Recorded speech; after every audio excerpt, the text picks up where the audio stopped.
अजल ही ने छोड़ा न किसरा न दारा, इसी से सिकंदर फाते बिहारा। पड़ा रह गया सब यहीं ठाठ सारा, हर एक ले लेके क्या हसरत से धारा। मिले खाक में अहले शां कैसे कैसे, हुए नामवर बेनिशां कैसे कैसे। जमी खा गई नौजवान कैसे कैसे, मकी हो गए लामकां कैसे कैसे।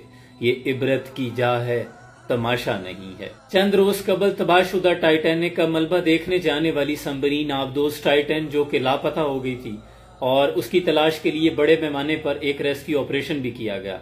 लेकिन बड़ी अफसुर्दगी के साथ टाइटन कंपनी के ऑनर ओशन गेट्स ने बाकायदा अफसुर्दगी के साथ इस बात का ऐलान कर दिया है कि टाइटन आबदोज में सवार 5 लोगों को हम हमेशा के लिए खो चुके हैं, जिसमें 2 पाकिस्तानी बहुत बड़ी कंपनी एंग्रो के मालिकान शहजादा दाऊद और सुलेमान दाऊद भी शामिल हैं। चूंकि 5 अफराद उसमें सवार थे, अमेरिकी कोस्ट गार्ड की जानिब से भी इस टाइटैन आबदोज के मलबा मिलने की तस्दीक कर दी गई है कि तबाहशुदा जो टाइटैनिक था उसके करीब ही इसका मलबा मिला है।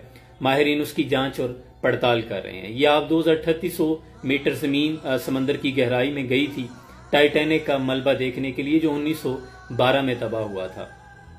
बहरहाल बड़े अफसोस के साथ, चूंकि वो मुसलमान थे, तो उनके लवाहिकीन को अल्लाह सब्र जमील अता करे। हमारी दुआ है कि अल्लाह उनकी बख्शिश और मगफरत फरमाए।